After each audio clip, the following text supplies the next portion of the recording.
Hello and welcome to Frontline Conversations. This is your host, Amit Baruah. It's been more than a fortnight since the India-Pakistan ceasefire went into force. And luckily for the people living on either side of the line of control and the international border, the ceasefire seems to be holding. As can be expected, after each conflict between India and Pakistan, analysts from both sides are making all kinds of claims. And with propaganda being one of the weapons in the arsenal of both countries, truth is often the casualty, as we know. As time progresses, claims and counterclaims, inputs from Western sources, all these will give us a better picture of what happened during Operation Sindoor. To discuss this and to understand what is going to happen now between India and Pakistan, I'm joined today by Ramanathan Kumar, a former Pakistan analyst with the research and analysis wing. He's headed the Pakistan desk of the R&AW for many years and has also seen as a counter-terrorism specialist. Welcome to Frontline Conversations, Mr. Kumar. Thank you very much for inviting me to Frontline Conversations. It's a great pleasure to be here. Mr. Kumar, my first sort of question to you is that uh, a lot is going to be said and a lot is being said about what has happened. But my first question to you really is that now that the ceasefire seems to be holding, what happens next between India and Pakistan? So to begin with, I think we are in a somewhat familiar situation, which Dalton and Perkovich once famously described as "no war, no peace." And we are still, I think, very much on the razor's edge in the sense that this can still go anywhere. It is, after all, just a pause in what happened between May 7 and 10. So, as I see it, unless the ISI seizes all infiltration forthwith and pulls back the terrorists who are already in the valley, then there could well be another terrorist attack, either in J&K or elsewhere in India. So if that happens, India will be compelled to respond at a time and in a manner of its choosing, as happened after the Pahalgam attack. On the other side, in the persona of the newly promoted Field Marshal Asim Munir, the Pakistan Army has an, I dare say, uncompromising and ideologically oriented Chief of Army Staff who will, from his perspective, not hesitate to retaliate in equal measure to the Indian response. So there could well be an even more serious escalation the next time around. So I would, at this point of time, just quote or agree with the well-known Pakistani commentator Pervez Hoodboy, Professor Pervez Hoodboy, who once said that any optimism is currently unwarranted. Well, on that note, Mr. Kumar, I just like your sense of how these military hostilities between 7th May and 10th May went. Can you give our viewers a sense of what happened, and can we sort of arrive at some truths between the claims and the counterclaims? Well, first and foremost, I think there is a great deal of disinformation in the public domain which has to be discounted. And now, I don't want to sort of repeat blow by blow all that has happened, because I dare say I'm sure you have a very discerning viewership, and most of them are aware of the broad contours. But I will just highlight some of the big points as I see it. Well, first and foremost, I think commercially available satellite imagery, which is a sort of a neutral umpire in these kind of situations, shows that we were successful in conducting precision strikes on several Pakistani military installations, including Bolari Air Base, Rahim Yar Khan, Sargodha, and Nur Khan air base. Whereas Pakistan doesn't seem to have inflicted any noticeable damage on this at the sites which it claims to have attacked. On the other hand, Government of India has not released any information in the public domain about the aircraft that Pakistan claims to have downed. Hence, it is not possible to make a meaningful assessment about this. Pakistan certainly believes that it downed some aircraft, which is what explains the upbeat mood in the country and possibly the conferment of the rank of Field Marshal on COAS Asim Munir. From the reports available in the international media to which you referred, it does appear that the combination of the J-10 fighter aircraft and the PL-15 missile supplied by China to Pakistan did have a significant impact on the outcome of the conflict, especially during the initial stage on May 6-7.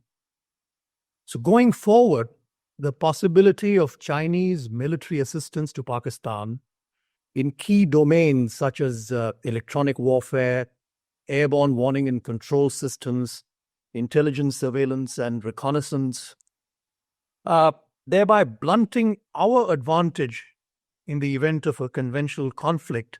I think this will assume significance, and it'll assume a great deal of it'll be a matter of great concern to us, I think, going forward from now. A famous military analyst has described this not as a not a two-front war, but a single-front reinforced conflict, with the single front, the Pakistan front, being reinforced by China. And this, I think, is something that will be a matter of a great deal of concern to us going forward from now. And Mr. Kumar, what is your sense? I mean, you referred to disinformation a little while ago. Indian television channels were making all kinds of claims that Karachi had been bombed and pilots had been captured and Lahore had been taken and there's a coup in Pakistan, all kinds of stuff. I mean, pretty fantastic stuff. I mean, it's not as if, we are new to propaganda. I remember All India Radio used to be a great propagandist at the time of the 71 war. So it's not as if the methodology of propaganda may have changed, it's more like videos and so on. But propaganda has always been there. But this does take it to a rather fantastic level, doesn't it? Well, it sure does. And I think propaganda experts often say that for propaganda to be truly successful, there'll be a little bit of, it's best to mix a little bit of fiction with a large amount of fact rather than the other way around. I think I'll just leave it at that for the time being. Right. So, Mr. Kumar, as you mentioned about the claims and the counterclaims, they claim that they hit our air bases. As you said, the commercial satellite imagery does tell a tale of, what damage India inflicted. So do you think that there was enough for both sides to, in a sense, claim victory and then arrive at this ceasefire through American help? Well, I think clearly what you say is correct. I mean, I would agree with it fundamentally. There is enough for both sides to claim some kind of victory. And that is what I think in the end made the ceasefire possible, with, of course, as you said, some nudging from the Americans, which we will, I'm sure, talk about at some more length as we go along. And, before we move on to, further details about what happened, I just want to get your quick take on, what the suspension of the Indus Waters Treaty means in the long term. Is this going to be a big issue between India and Pakistan? Because clearly for Pakistan, this is a very important issue. Maybe we are not able to stop the flow of the waters immediately, but in time, certainly that will become possible. Well, yes, I mean, this is a fundamental issue. And, we do have a point when we, in international law, there is a well-known principle of rebus sic stantibus, that if there is a fundamental change in circumstances, the signatories or the parties to a treaty can call it off. So we have, made a point that when the Indus Waters Treaty was signed in 1960, there was no cross-border terrorism. Then, of course, the sheer environmental changes, which have drastically affected the melting of the glaciers, the population increase, so on and so forth. So there are many grounds to say that there is a fundamental change in circumstances. But that having been said, I think we should look at the other side also, which I think you very correctly flagged the point. It has been said by several perceptive observers that it is an animal fear of undoing, which explains a great deal of Pakistan's irrational behavior, its inveterate hostility, and its aggressiveness. And so, therefore, it is a fundamental point which needs to be deeply considered. Whether, when their very existence is at stake, or that is the interpretation that Pakistan will put on it, whether this will compel them or persuade them to learn any salutary lessons, or will it, on the contrary, increase the irrational behavior and their aggression? And it's very, very difficult for anybody to arrive at a definitive conclusion one way or the other. Clearly, as again, a well-known scholar on Pakistan, Professor Christine Fair, whose name most of us in this part of the world are familiar with, she had written about this in her book, Lashkar-e-Taiba, in their own words. And she did mention there that, while the possibility of holding the Indus Waters Treaty in abeyance sounds like an opening salvo short of declaring war, it will likely threaten Pakistan's core interest, which is the survival of the state itself. And in that kind of situation, Pakistan will possibly be sort of compelled to respond with whatever means it has at its disposal. Now, that apart, let's also come to the issue of since we are talking about terrorism, the jihadi organizations and the Lashkar-e-Taiba and so on and so forth. It is a fact, that people like Hafiz Mohammad Saeed and the Lashkar-e-Taiba leadership have mentioned this threat of stopping water several times in the past as a justification for what what they do, as a justification for jihad. And there was a famous tract which was published by the Lashkar-e-Taiba in 2004. Those who follow terrorism will be familiar with it. It was called "Hum Jihad Kyun Karte Hain." This was written by a person called Bin Muhammad. I don't know who exactly Bin Muhammad was, but the tract itself was very famous at one point of time. There were 8 main justifications which were given there for the LET's jihad against India. And I'll just refer to 2 of the points. One is fairly obvious, which is self-defense of Muslims. If they felt that the existence of Muslims was threatened anywhere, they had every right to conduct jihad. And the second was this business of, another country or state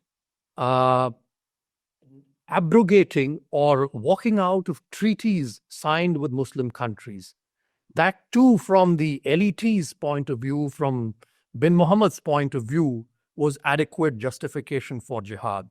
Now, one can disagree with all this, but that just sounds this threat will linger over the issue of water. Yes, and I think as a counterterrorism man, I can definitely say that in the motivational speeches of the LET leadership to attract more recruits and all, along with the litany of in their litany of grievances which they seek to exploit, real or imaginary, this water business will also be included.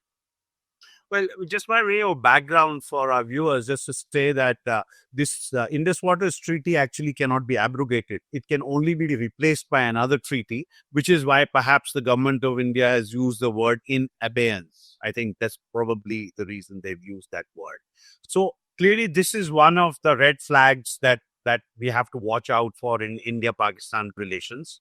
But I also wanted to ask you, Mr. Kumar, with your vast experience of Pakistan, it has been suggested from a reasonably high level in India that, Pakistan was informed and, it was expected that since India was only targeting terrorist camps, maybe the Pakistan army would sit this one out and let India go ahead. So do you think that's a realistic way of looking at a possible Pakistani reaction?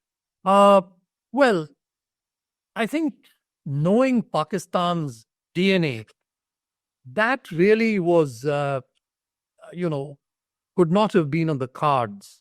Remember, we are talking of a country, if we conduct, 5 nuclear tests, they will not rest content unless they've carried out 6, and so on and so forth. So that being the case, I think to expect that there would be no retaliation from Pakistan is, you use the word realistic or not being realistic. Yes, I would sort of tend to agree with you. You have to be prepared to expect a retaliation.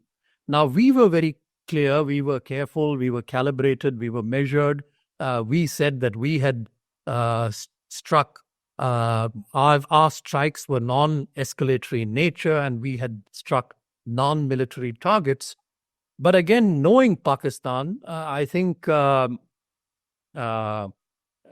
could not have been expected that they would also confine their retaliation only to, civilian or non-military targets. And in any case, there are no equivalents of, sites like Muridke and Bahawalpur on our side. So therefore, it stood to reason from a Pakistani point of view that they would strike at whatever they could, including military strikes, military targets. And that, in turn, of course, would set in motion an escalatory chain of events, which is exactly what happened. On that point of escalation, Mr. Kumar, in Balakot in 2019, we hit one site. During Operation Sindoor, India struck in 9 places. And given that terrorist groups are still active and, the known posture now of the government of India, how do we expect the Modi government to respond to the next terrorist attack that might happen? Well, I can't speak on behalf of the government. That's rather obvious. But as a dispassionate observer, one can say that, the government will be under pressure from sheer public expectation.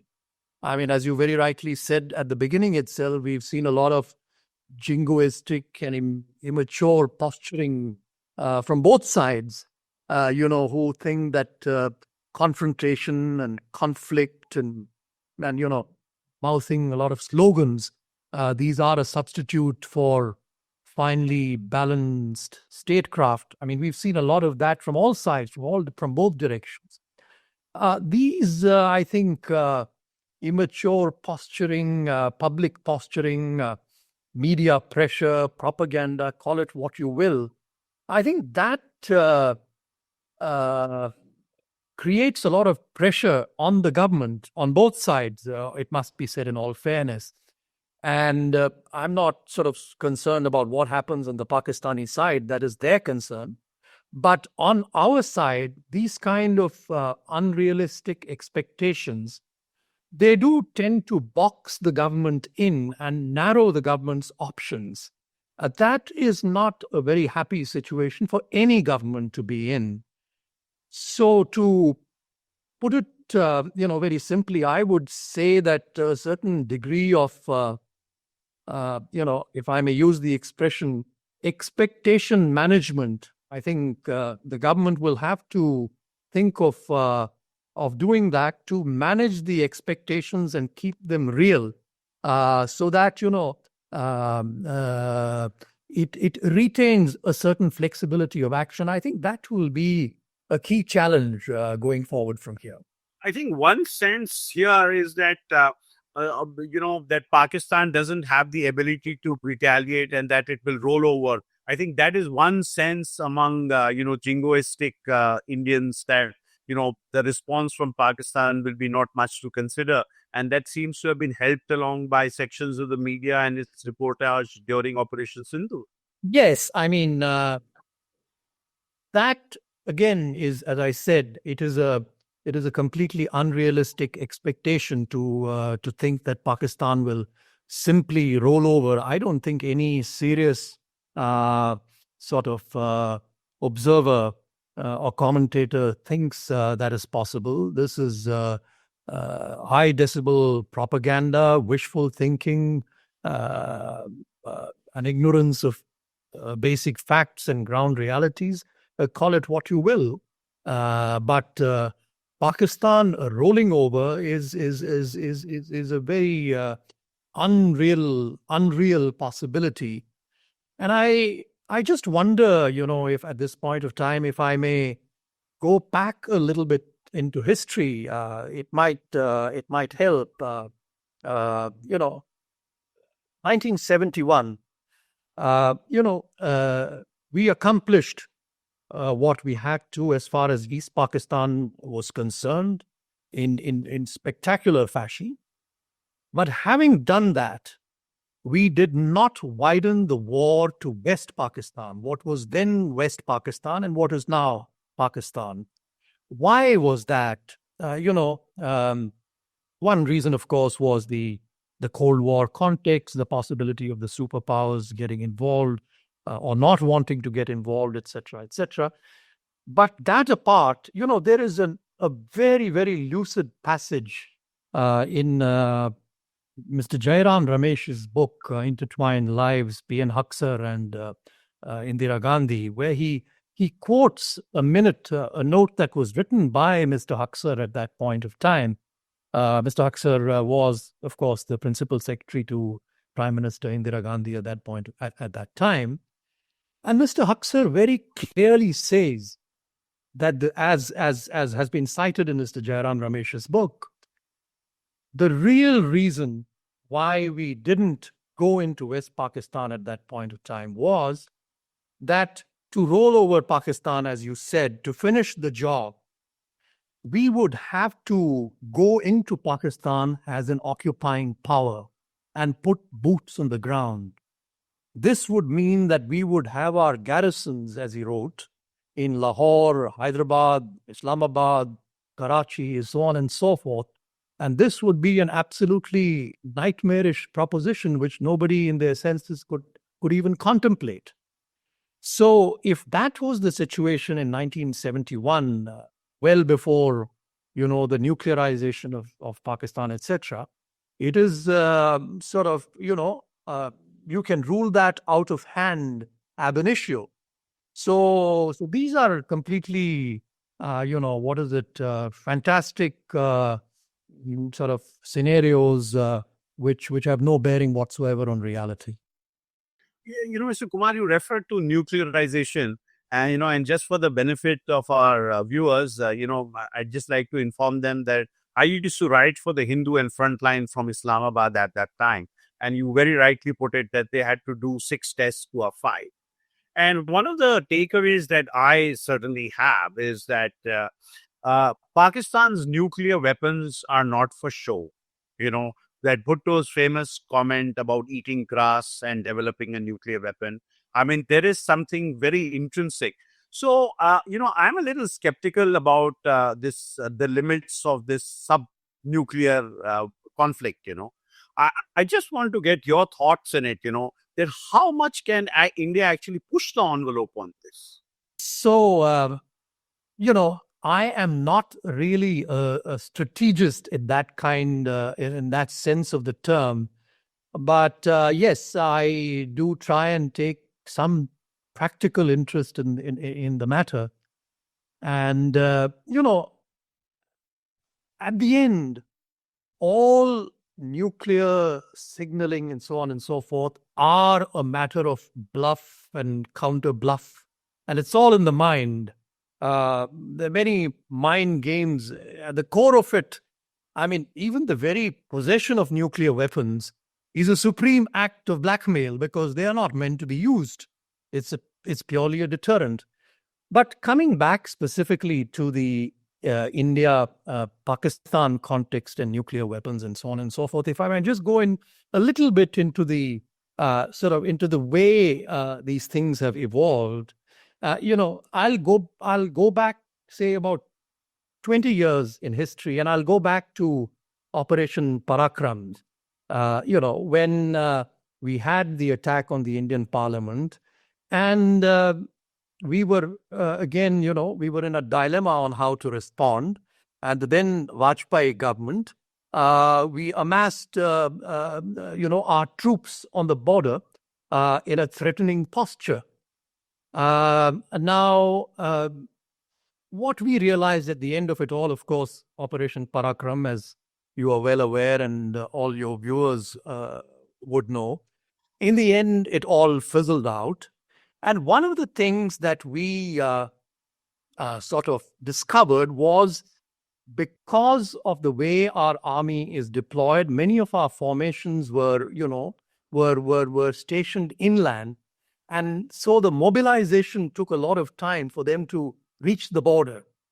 So we thereafter developed what Pakistan calls, I think there is no such term officially in the Indian lexicon, cold start.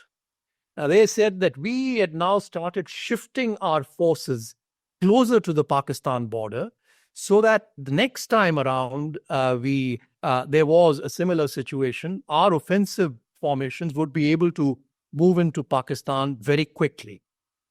What did Pakistan do to counter cold start, as they call it? They developed, or they claim to have developed, what are known as battlefield nuclear weapons or tactical nuclear weapons, small nuclear weapons.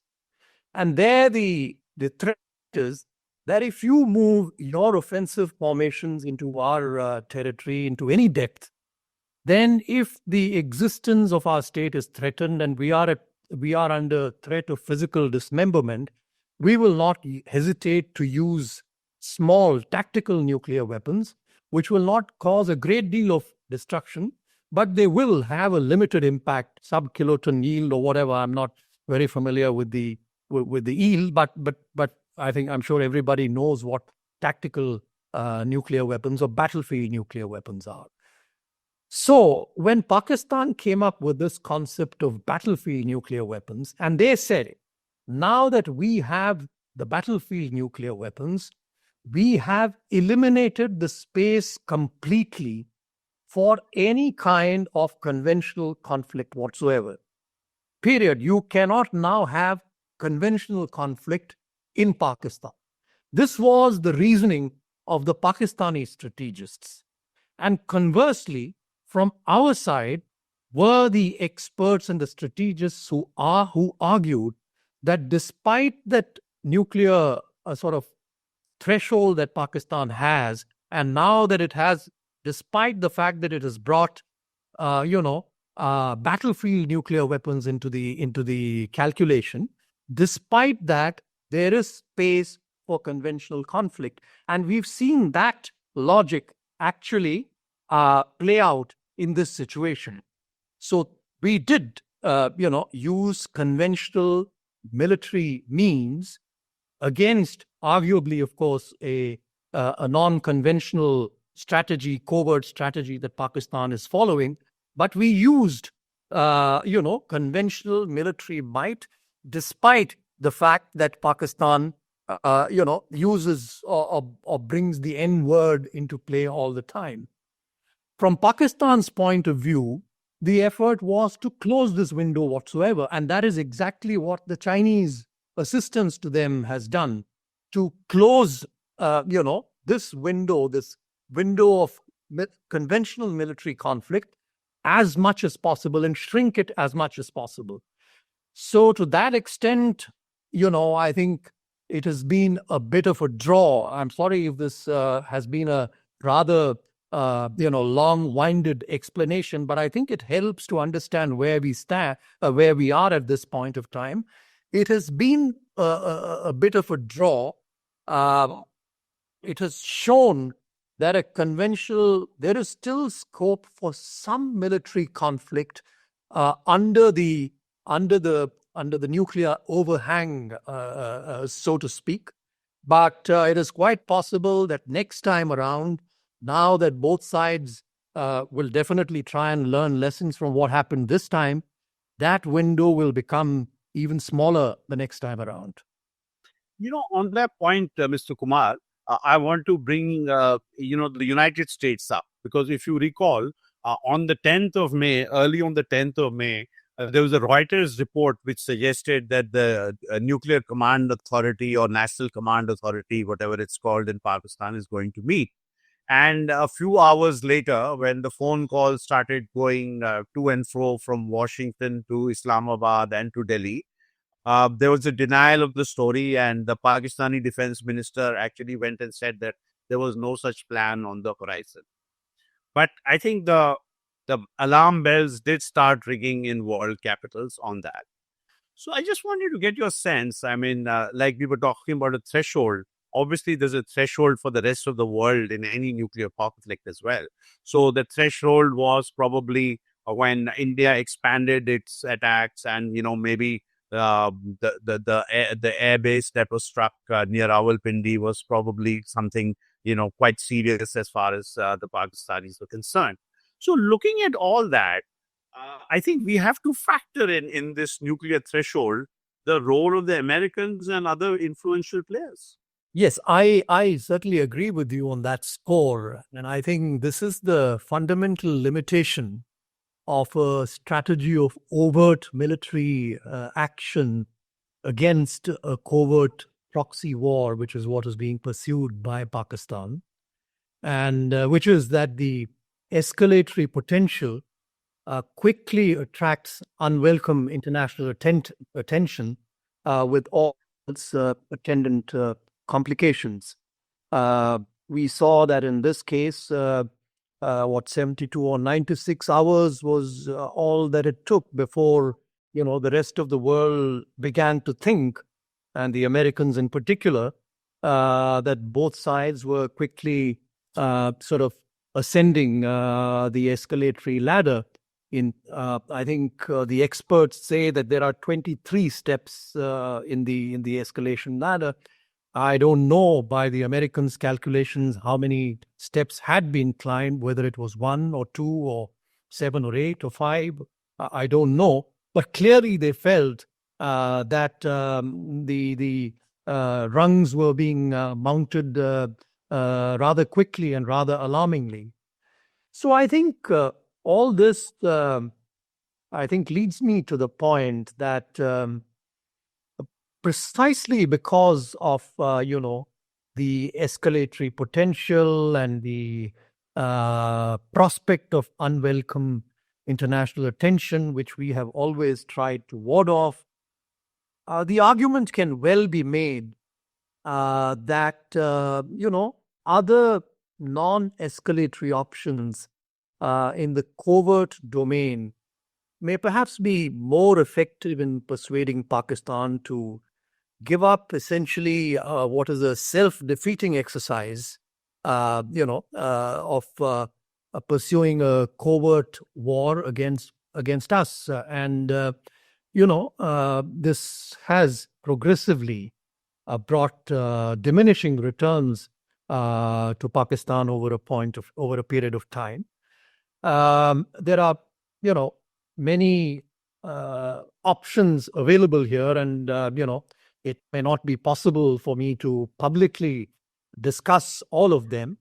But as I said, I think the argument can well be made that Pakistan's covert proxy war against us is best fought by a covert counter proxy war, and that war really has to be won in the shadows, so to speak.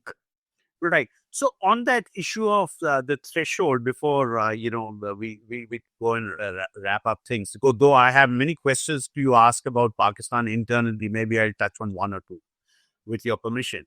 I wanted to ask you, Mr. Kumar, this bilateral bogey, of course, is important for India. In 71, the Shimla agreement that was signed, which the Pakistanis say they're not going to respect, but that's neither here nor there, because they've never respected it to begin with. So the question that I wanted to ask you is that this everyone knows the reality of how Kargil ended. Everyone knows the reality of how Operation Sindoor ended. So why should we not? Why should we keep pretending? We should, be open that there are influential players who can influence behavior, and we should factor that in any decision making that we, conduct. Well, I don't know what you think about Certainly, it has to be factored into any strategy that we pursue. I entirely agree with you. I don't think anybody can dispute that central point.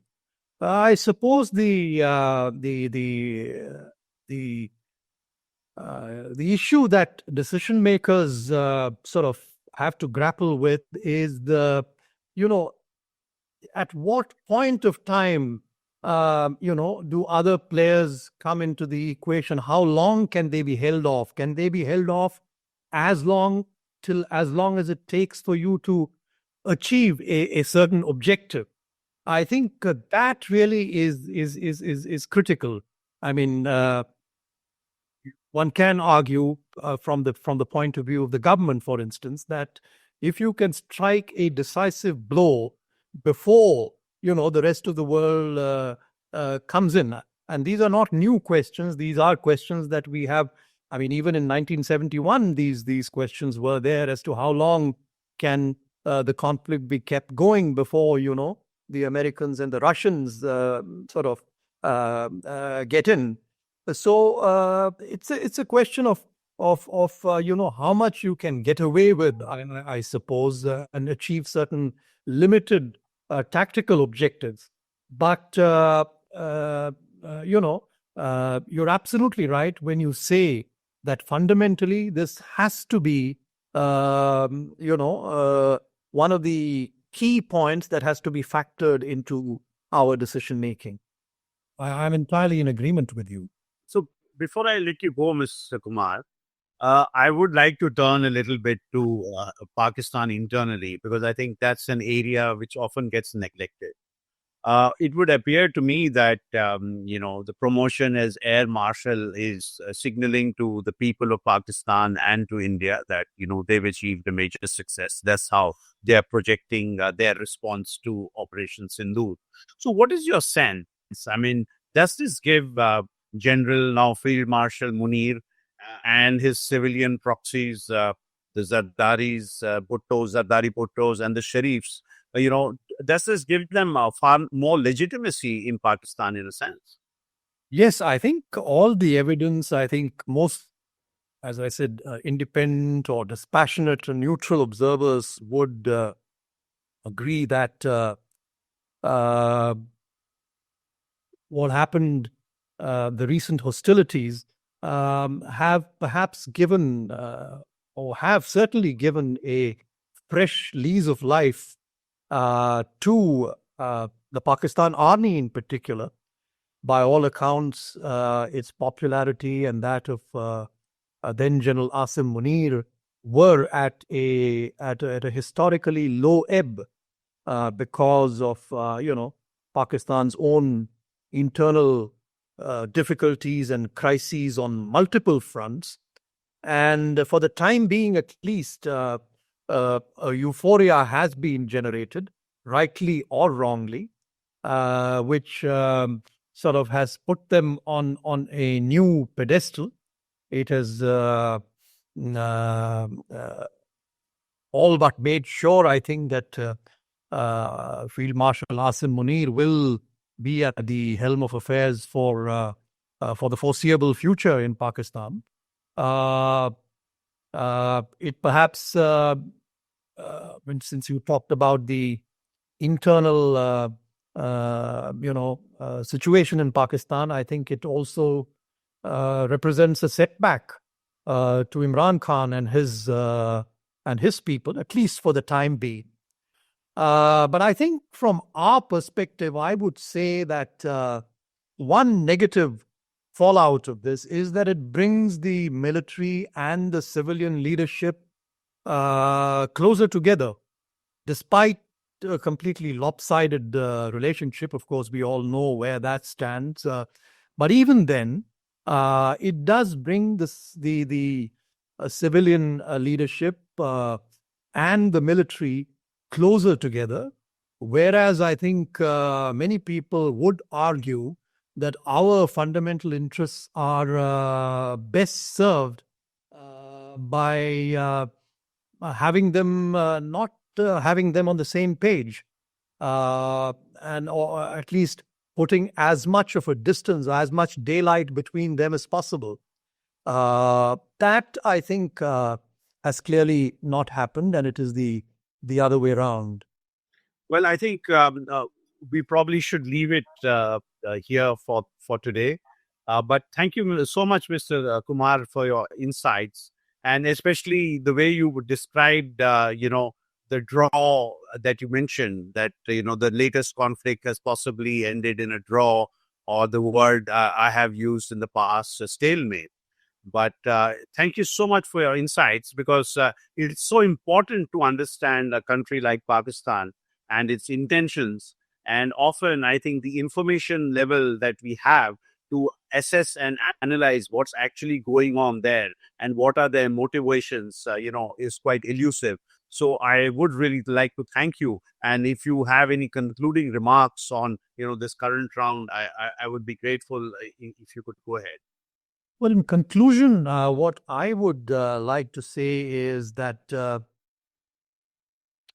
Pakistan has always been, it remains obsessed with India. So our strategy should be should frankly be to make Pakistan as irrelevant as possible under the circumstances, so that it recedes further and further back in our rearview mirror. This is something that we have done over the past few decades. And I think that really should be our broad endeavor. In our quest to become a developed nation by 2047, Pakistan can, as others have also said, and I tend to agree with them, Pakistan can become a strategic distraction, and that is something we should not let that happen. Well, we'll leave my thoughts at this point of time. So we'll leave it here for this episode of Frontline Conversations. Thank you, Mr. Ramanathan Kumar, who headed the Pakistan desk of the Research and Analysis Wing for many years. Thank you for joining us. My pleasure. Thank you very much.